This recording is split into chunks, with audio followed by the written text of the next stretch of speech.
We have risen from the ashes to school the masses. Hello everyone, welcome to episode 258 of the Scholars Wrestling Show.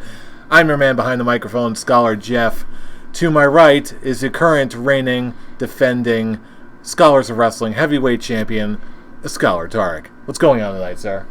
All is perfectly fine, fool. I am back from my 1 week hiatus and preparing to defend this beautiful title against some former competitor who earned his way to come to Extreme Rules and challenge me. Yes, and that's number one contender is the man sitting to my left, Mr. Charlie Morone. How is your evening going tonight, sir? My evening is going very good. Thank you for having me. No problem. Now, of course, what brings us all together today is, of course, the world of professional wrestling. And, hoo boy, is if the reports from last week weren't enough, now, this week, we have finally seen the tangible effect of it. So let's get into this week's wrestling, starting things off with this week's Monday Night Raw, supposedly, by all accounts, headed up by Paul Heyman, starting off with a massive explosion. I'm just going to get this down right away. From all the reports that I've read and all the things that I've heard from Dave Meltzer and all, they're just right now implementing small seeds of Paul Heyman's show. This was not his full control show. He was still sitting right next to Vince McMahon. So we're going to get, once it's going to be after Extreme Rules, that Paul Heyman and Eric Bischoff will take full creative control of Raw and SmackDown respectively. So, but you do definitely see Paul Heyman's. Yeah. You could see all the seeds planted. The fingerprints are there for the Paul Heyman Raw takeover, and all right, now we didn't really see much with the Eric Bischoff. It's more of SmackDown. A slow burn, yeah. Yeah. I think if Vince was sitting right next to Paul Heyman throughout Raw, he was giving him a lot of leeway and creative, because you could watch certain segments from that Raw, and it's like, this is a Paul Heyman production. It was jarring. Right off the bat, like coming out swinging. Yeah, it may not have been the complete Paul Heyman show that some people were expecting, but even so, the touch of Paul Heyman's influence was all over this Monday Night Raw. Mm-hmm. All for the better, too. This Monday Night Raw was way more entertaining than a lot of them. Definitely. At least from top to bottom. This year alone. Right now, this has definitely been, in my opinion, the best Raw of 2019. And it couldn't have come at a better time either, because I don't know about you guys, but like the past, I guess, 2.5 months, we tuned in for what? Firefly Funhouse. Endless. That was the only like steady, for me at least, watching Raw was like Seth Rollins and Firefly Funhouse. But I'm turning into Renee Young. I'm tongue-tied on Firefly Funhouse, but that was the only steady reason for me to watch Raw over the last 2.5 months. And then this change is like, all right, maybe we can slowly start wanting to watch all 3 hours of Raw. And that's a good thing. Absolutely. And now that's, again, everyone who I talk to, it seems like everyone always has the same exact reaction. I tune in for the Firefly Funhouse and maybe one or two of my personal favorites, and then I just check out. Everything just seems so sharp, one after another. And it all started off with a Lashley Strowman explosion. From weeks of arm wrestling contests to tug of wars, we now have a Falls Count Anywhere match that ends with, well, beforehand, Bobby Lashley pulling a very nice-looking suplex onto Braun Strowman, something really we've never really seen happen with Braun. But Braun gets up, and he goes Braun through Bobby Lashley, through the Raw stage, with an explosion indeed. So that's where all the pyro WWE had went to. Oh boy. Being a gamer, I wasn't totally sold on Lashley not realizing that Braun was coming at him. It seems sort of like when you accidentally hit the taunt button in a match. You're right, it does. 2K. He's storing up his Because, finisher. like, Braun is obviously a man that you're not going to miss. And he like got up and Lashley was, like, just, like, taunting him. And then he's like, oops, I'm on my ass 10 feet down on the ground through a giant LED screen. Owie. And the whole story... I pressed the wrong button. And the whole story going behind that whole segment is that they're now doing plans of actually making a new Raw stage. Oh. And this destruction... Something similar. That would be They nice. actually did something with similar SmackDown. with Yes. Rhino and Jericho, yeah. So they... Huh. I actually It didn't would even be think nice about that until because right now. But yeah, that was the two big stages story. are very vanilla chocolate. It's just red and blue of the same exact set. So, do you think they'd change both to the same thing? And As of Raw right and now, SmackDown, right now, it's just from what I've read, it's just Raw. That's getting the real change. They probably would do something with SmackDown once they move to Fox. Yeah, but from what I've read, it's really just the Raw side that, and this whole segment, this whole angle with Braun Strowman taking Lashley out through the set is kind of putting it really in motion. I got a question for you guys though. With the facelift that Raw got, do you feel like the mission is still to make SmackDown the flagship show when stations change, or do you think they'll sort of be neck and neck with their new commanders? I think it's hard to tell right now. Because Raw's going to be a contender, clearly. I think it's hard to tell right now because we don't know what ideas Eric Bischoff has in mind. But right now, if just by going off of this 1 week alone, if I had to put money on it, I'd say Fox is probably wanting that. But as far as SmackDown to be a flagship? Or at least on par with it. Mm-hmm. It'll probably, I think that's where it's probably gonna end even up. more come closer to October. But to answer your question on my end, probably not, because it's just been my problem with the recent product. And it's just, once again, that SmackDown has become the Raw replay show. Once again. Definitely with the Lashley Braun segment. It's been like that since the wild card. Yeah. Where once again, it's Vince McMahon's Raw is Vince McMahon's baby, and he wants to do his best to make it the best it can be. But then you look at SmackDown, and SmackDown is nothing more than an afterthought. Yeah. And these past couple of weeks have definitely cemented that fear that I've had ever since they announced the wild card, with Todd Phillips last week saying, "Oh, you're the first thing he says, welcome to SmackDown. You're not going to see a lot of Raw guys here." Really? Yeah. Oh, I didn't catch that. That was the first thing he said. I didn't catch that either. Wow. And I was just like, oh wow, because your SmackDown superstars are totally shits on your SmackDown superstars, and now when you look, Roman Reigns hasn't been on SmackDown for 2 months, and he's a SmackDown superstar. Yeah, he's like their guy, and wow. And you only see Maybe he should change that vest back to red and black.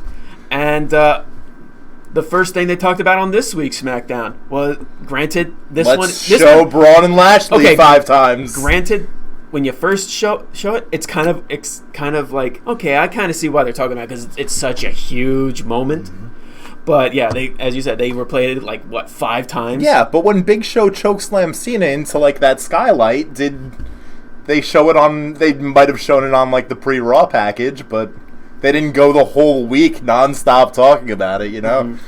So yeah, it's just, once again, maybe when it's to go back to your question, when it gets closer to October, maybe they'll start kind of more implementing, slowly dying down. This is me hoping that they slowly die down the wild card rule. I don't like it at all. I despise it. Sort of takes away from them being separate shows. You got Alexa Bliss. You have Alexa Bliss for the second month in a row going for a title on Raw, opposing brand. Oh, you have Samoa Joe, a Raw guy, going after the SmackDown title. You have Alexa Bliss, a Raw superstar, going for the SmackDown Women's title. While there's plenty of SmackDown superstars that are just basically in no man's land, being completely wasted. Mandy Rose versus Ember Moon. you know what? We'll talk more about SmackDown when we get to it. This is right Something now. else, though, with it's still Raw. It would have been awesome if it was a surprise, but Bob in the truck that Kevin Owens points out showed the Profits. Street Profits. Street Profits before they debuted. That was... I actually kind of laughed at that. And now is the NXT Tag Team Championship the graduation titles? Apparently so. Because you got 2 teams in a row that win the titles, and what, are they going to have another 4-week tournament on NXT for new tag champions, or... I still don't know what to make of that. All I know is I like the Street Profits. Oh my god, I love them. And I hope that his girl comes over, because she's amazing. Yeah, but meanwhile, moving on, we also had the thing with Mike and Maria Kanellis. Which I don't even know Paul Heyman written all over it. Yeah, that's how you knew Paul Heyman was behind. Not even just the thing with Mike and Maria Kanellis. It's the burial of Mike Kanellis. From her calling him a bitch to the segment that followed, yeah. Oh, man. Okay. That was so ECW. It's not even funny. I'm not even real. Like, the one thing I will definitely say about this Raw is that they definitely emphasized the mid card. Mm-hmm. It was definitely a mid card, which is a Heyman-esque thing to do. Which is something that they should have done a long time ago. The main event was a United States Championship match, but we'll get to that one later. But there was more emphasis. Now it's more than just the 24/7 title has just become more than just chasing R-Truth all over the place. Yes. Now Drake Maverick is a big factor in it, and him and his what's his wife's name? Renee. I don't know. She was apparently in the Mae Young tournament, though. Yeah, I saw that. She's beautiful. Yeah, and their whole storyline actually she's like a slightly less attractive Brandy Rhodes. I'm gonna say she's on par. I said slightly. Yeah, but then again, that just comes down to personal preference. But who are we to talking about personal preference? I'm honestly not a fan of Brandy Rhodes, but that's just they could be sisters. I don't care. Okay, I wouldn't go that far, but it's not a look thing. It's honestly her in-ring work that I'm not a fan of. Okay. But like I said, personal preference. But another seed planting is Cesaro's like, I'm not here to do some stupid shit with No Way Jose. I'll take him out. And then you go back to the 2 main events, or the main event angles. I'm not a big fan of either of them, real. It's Shane McMahon and Drew McIntyre taking over both shows, and Undertaker coming in and he's explaining, Roman Reigns didn't need my help. I'm just here to collect your souls. Rest in peace. Although I do like the whole reason of him coming back is because he wants to do a program with Drew McIntyre. Okay. Which I am a fan. Which will definitely solidify Drew McIntyre. I just wish forever. I just wish Drew McIntyre actually, had some real momentum going into it, but that's instead of making Shane McMahon the star of their team up. And fool, I'm really sorry. Teaming Baron Corbin and Lacey Evans together just exemplifies how similar they both are to a negative, where they are quite possibly the most boring thing going on Raw. Their feud with Seth Rollins and Becky Lynch, that whole angle is the worst thing. On a very, very strong Raw, it's that angle alone that bores me. I'll help you a little bit here. Don't worry. It's okay. You don't need to. It's from the backstage segment. You see the faults that of the 2 of them, Baron Corbin actually does better on the mic, and Lacey Evans' bullet point promos are just kind of boring. And then you have her match with Natalya, where she may have good singular spots / moves, but when it comes to actually putting on a good match, she's still green. It's one of those another example of being called up from NXT way too early. She's still super green. And then you go to the Seth Rollins and Becky Lynch side, which I'm gonna have to touch on after you're done. You can definitely tell that these two don't want their personal relationship as part of a storyline. And that's my one counterpoint to all this. Yes. At least Lacey and Baron they both have, they're both comfortable in the roles that they're in. It's because they're both similar. And they also have chemistry. These two, they just seem like, I mean, Becky and Seth, they just seem like, yeah, we're a thing. Yeah. You can tell they're both uncomfortable. Airing themselves. Yeah. When it comes to Seth and Becky, okay, be a power couple, but be a power couple off camera. They want to be a power couple. I got so upset. They want to be a power couple off camera, but they're being forced. Yeah. Their relationship is being forced on TV, which Becky has been known to not want to have her personal life be part of in front of the camera. So you can tell both of them are not wanting to be there, so there is no chemistry there because they just don't want to have the chemistry there. Yeah. Now, granted, being the fans that we are, we lived through the Attitude Era and everything, and even how they try to throw back to that on a PG level now, we knew the second that Lacey Evans was announced as the ref, we were going to see Becky Lynch in that match. But what we didn't need afterwards was the double celebration with Becky and Seth and, like, sitting on the apron, like, flirting like fucking two middle school students at a lunch table, and like, I don't know. Makes sense. Just to go off the air with that, just I felt was an insult.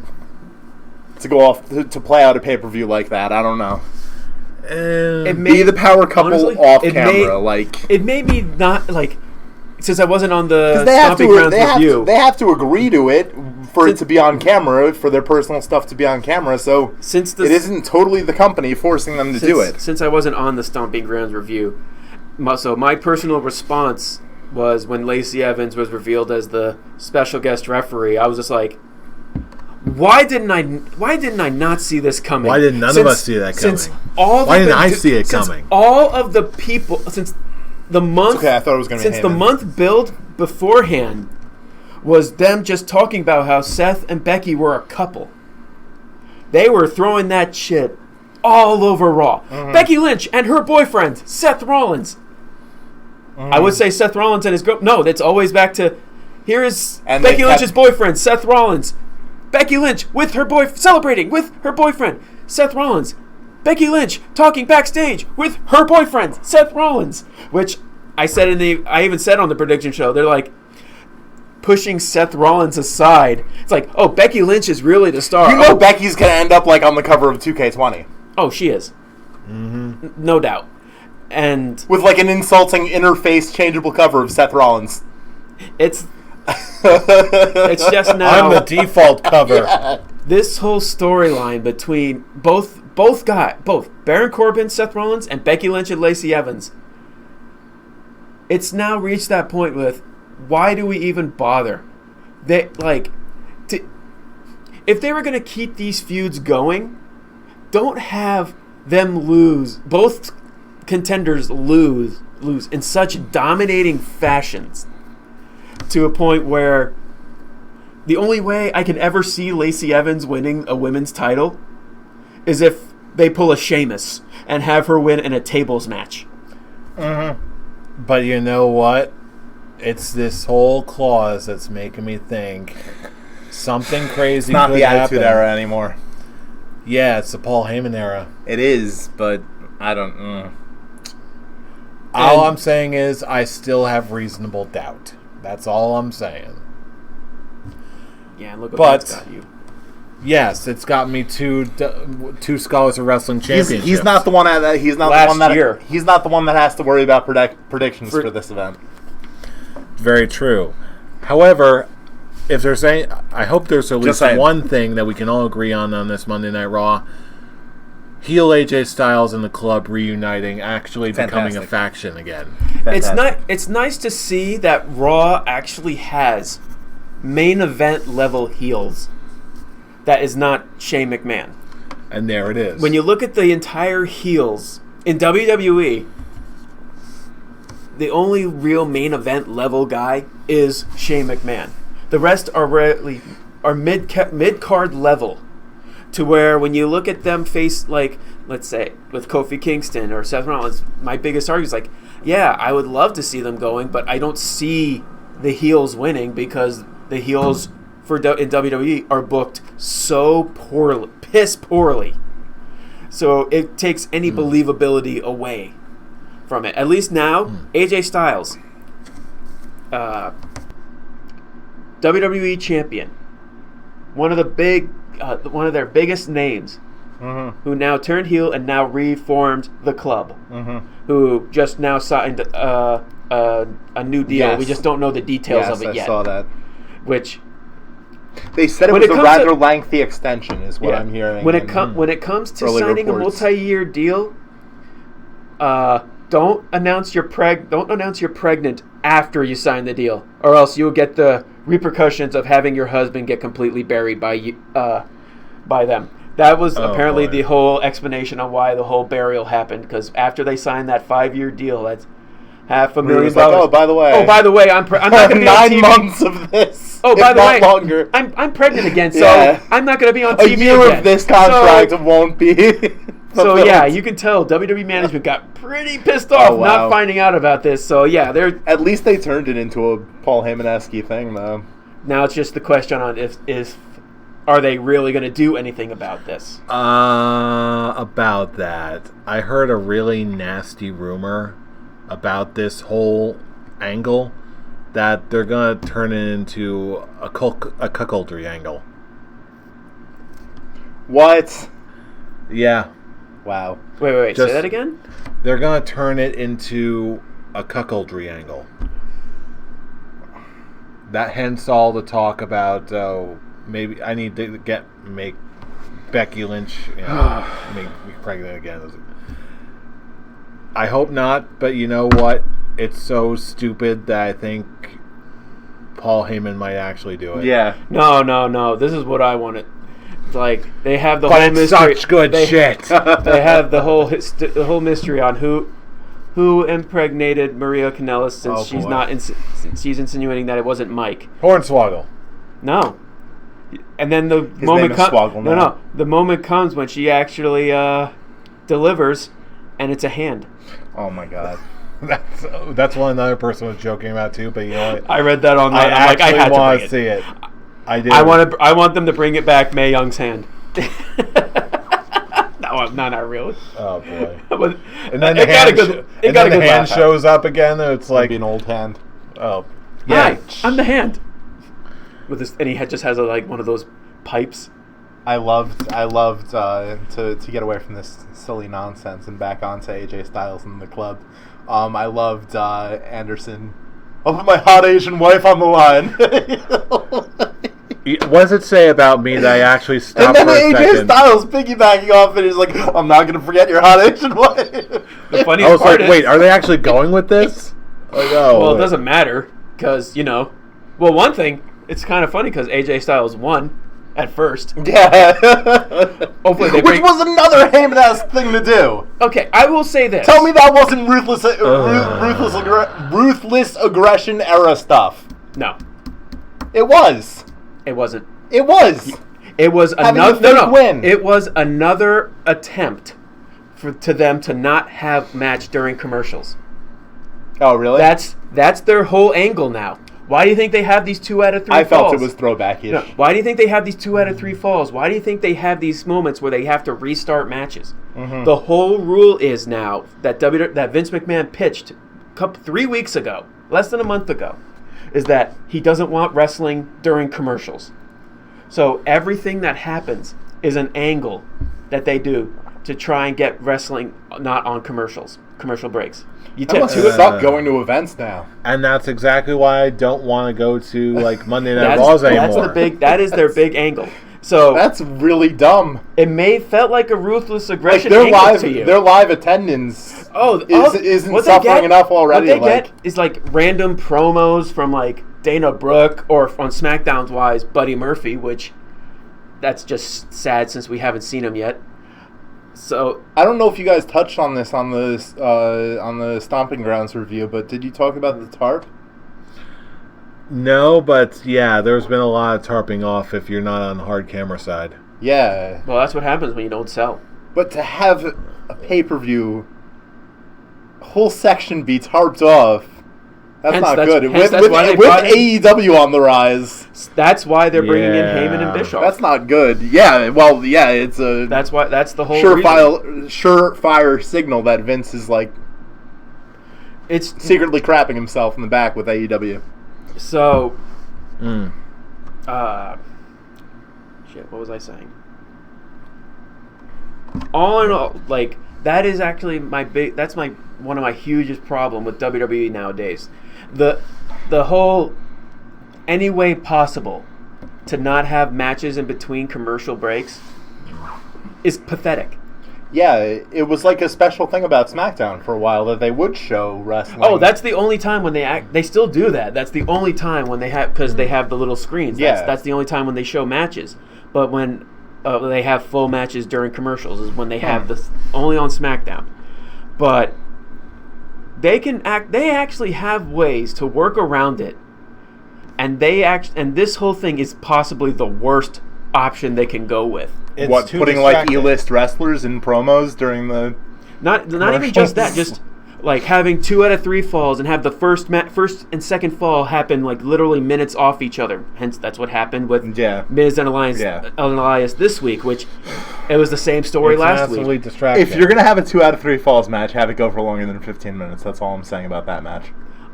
It just they can like some ideas people have been pitching around where. Have have time limit matches, or have work your way with USA Network where you have something similar to like how the NFL does it. Have a few plays, and then during in between have the commercials. Mm-hmm. Like have it be a specific amount of time. Like have like a 10-15 minute match. Yeah, it ends. Backstage time commercial. And then do it again. Mm-hmm. Work the commercials into the show, not have the show work around the commercials. Yeah.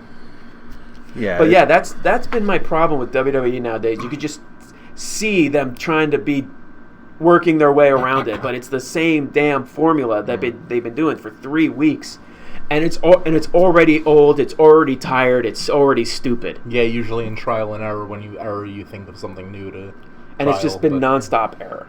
Mm-hmm. Yeah. Well, let's see how SmackDown responded. Going off to the next night on SmackDown, we got Heavy Machinery earning a tag title shot. Personally, I still love these guys. I love them. Wait a minute. We can't really talk about Heavy Machinery because they're just the background to the real angle, which is the ongoing storyline for SmackDown, and that was Kevin Owens' face turn. Yes. That was the whole... 2 mainstays turning in the same week. Mm-hmm. 2 days. A double turn, 2 days, yeah. It starts with the Kevin Owens show, which is still the best talk show WWE has right now. I love where he stops each The under. The best in the world, Shane McMahon. And just him going off on Drew McIntyre and Shane McMahon with their promo on Monday, hiding from Taker. Dolph Ziggler comes out and Kevin Owens just basically tears Dolph Ziggler to shreds. It's like, you were... Like, it should have been me. It was you 8 years ago for a little bit. and then Dolph Ziggler tries to come back. The only thing you would be involved in is a hot dog eating contest. Yes, I would win a hot dog eating contest, which is more than I could say for you with wrestling. It's like, ooh. Never mess with a fat guy in food. This has been Ain't that the truth? The one thing we've talked about on the show. The one thing that we've talked about on the show with Kevin Owens is, for the past month, he looked like he's just been going through the motions.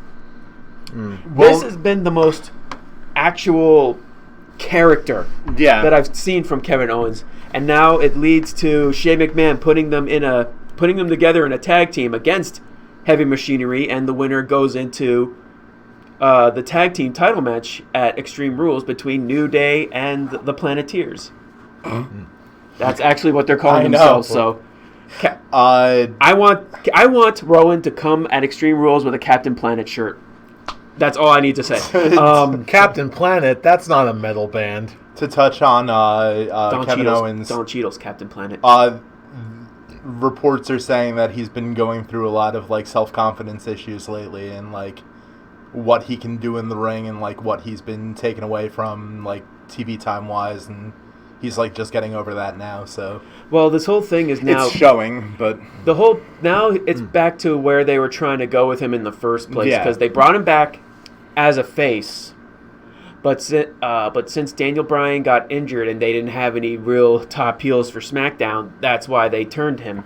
Now Daniel Bryan's back. They actually have good full heels. They're now pulling back the trigger of turning him babyface again, which I'm all for. They're doing great work. Why not? So yeah, but Kevin Owens sort of like dug himself that break for a while where he wasn't utilized by like being in it for himself with Sami Zayn.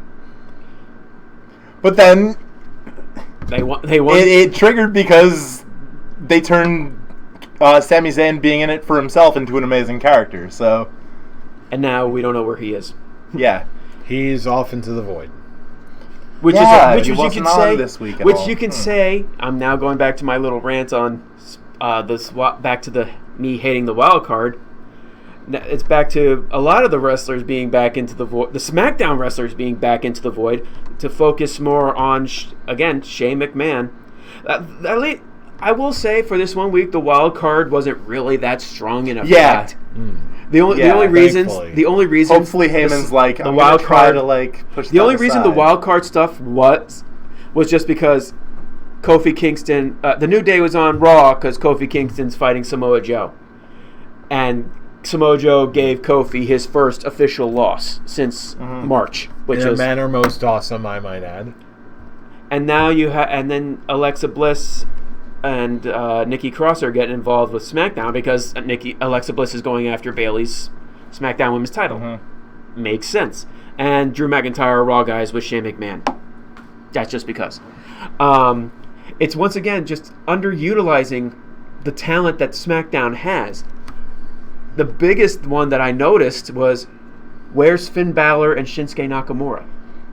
Something that was hinted at Meanwhile, last week. Shinsuke was gone for like months prior to... Once the whole idea, Shinsuke Nakamura versus Finn Balor for the Intercontinental Championship? Yes, please. Yeah. Now where is it? Yeah.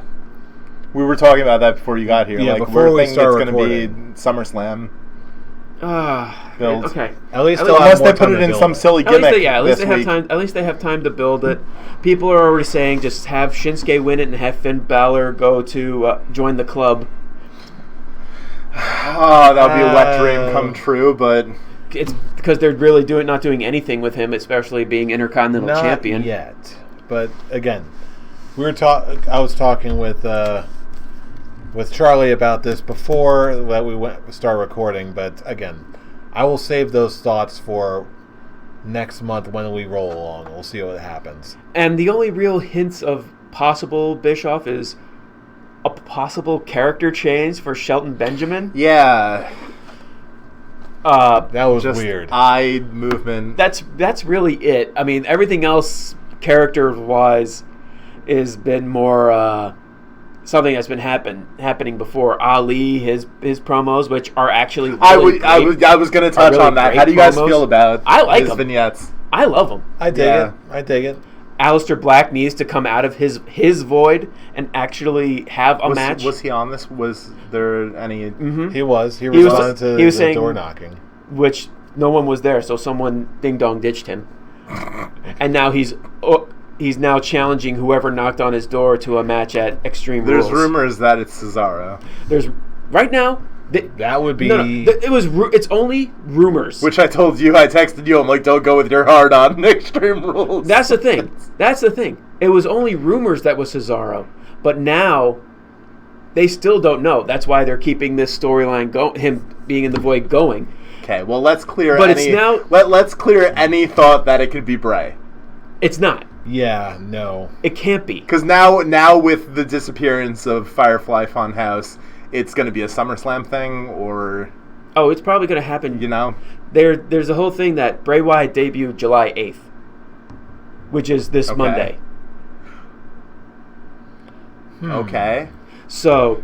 Okay. Back to the... I'm perfectly fine with that. They cannot have Aleister Black versus Bray Wyatt. Yeah.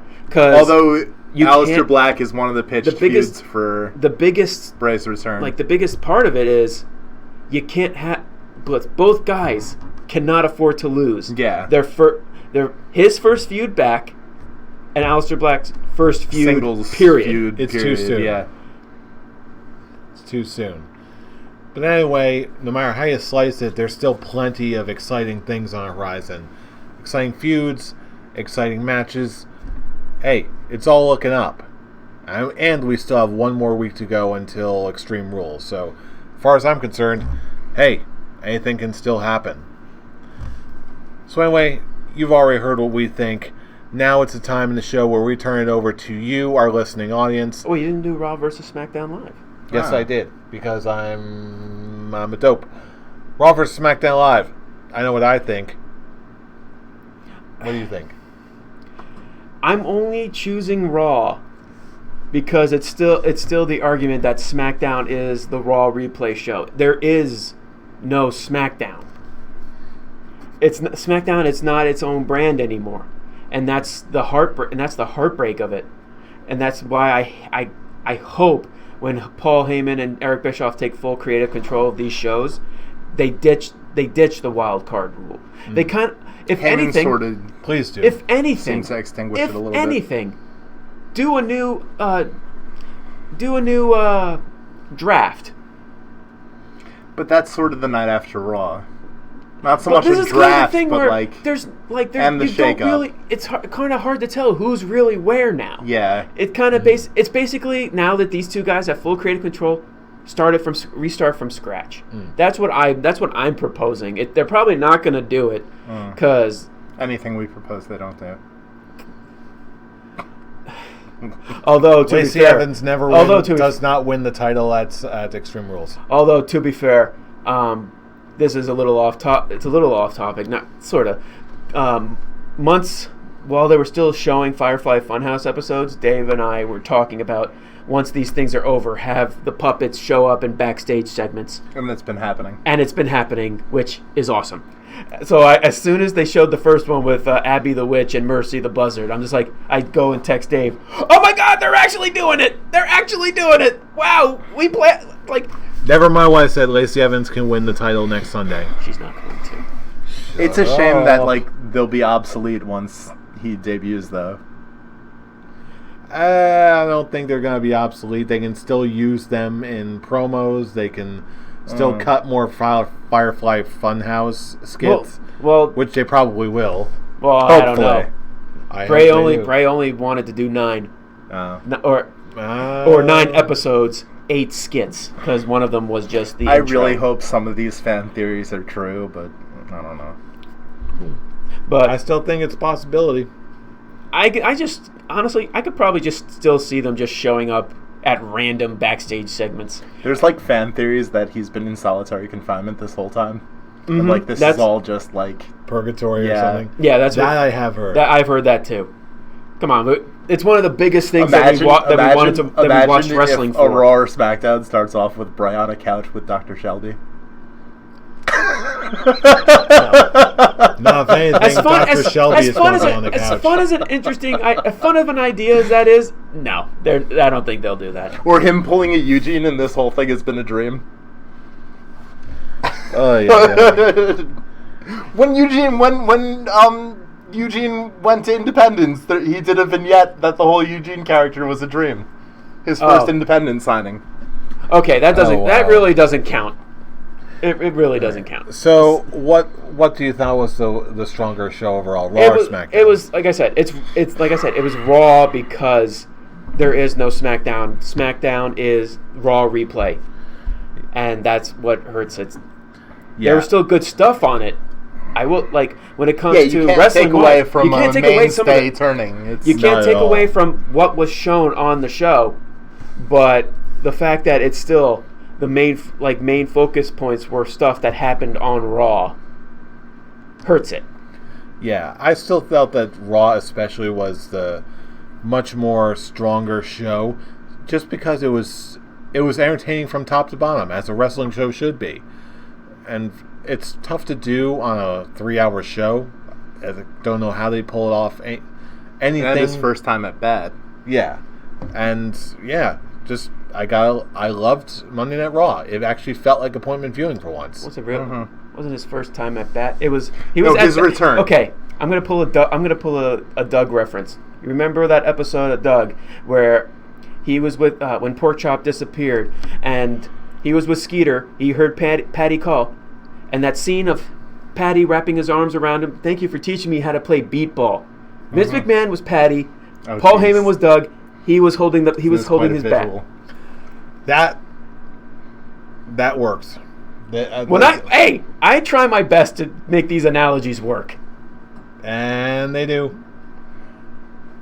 Very soon, Paul will have the bat all on his own. And then he's a big boy. Daggy Burger. Anyway, Charlie, yes. Raw or SmackDown? Bear show. Like I said, any show where you make a mainstay turn is a success. But Both like of them you did. guys said, yeah, well, but that's just saying that SmackDown did something other than just being a Raw replay. But Raw, for it to be entertaining all 3 hours for the first time in months, maybe even like over a year, Raw wins. And there you have it. Now you can do the plug. Now we turn it over to you, our wrestling audience. So wherever you are, anywhere across the internet, Facebook, YouTube, Spreaker, Twitter, wherever you are, check us out, show us some love, let us know what you think. Did SmackDown hang with Raw? Do you like the new changes to Raw? Tout us. Yes. MySpace us. Check us on Tout, MySpace. LiveJournal. Especially LiveJournal. Yes. Well, you got a knack for this already, don't you? Zenga. Wow. Got any more? No. Where are you going with my title? Keeping it safe for now. But anyway, Excuse me. and if you want a more close-up, one-on-one talk with us, you can also check us out on the Twitter machines. You have to earn it. Starting with Word at jack ScholarsOW. For all the latest episode uploads. You can join us on our personal Twitter accounts if you want to join the conversation in the entire world of wrestling. You can find Brian at Atomic Beanpole. Fool, where can they reach you? You can reach me, the reigning, defending, undisputed Scholars of Wrestling heavyweight champion, the undisputed scholar, Scholar Tarek at the Avataric. And you can find me at I'm Robbie Rage. And I do not believe you're on the Twitter machines anymore. No, Insta. So you can find him on the Instas On at the Insta's at Charlie Monroe. Charlie Monroe. Check us all out. Join the conversation. Because you know who we are anyway. We are the Scholars of Wrestling. And you have just been schooled. You're welcome. See you all next week for Extreme Rules.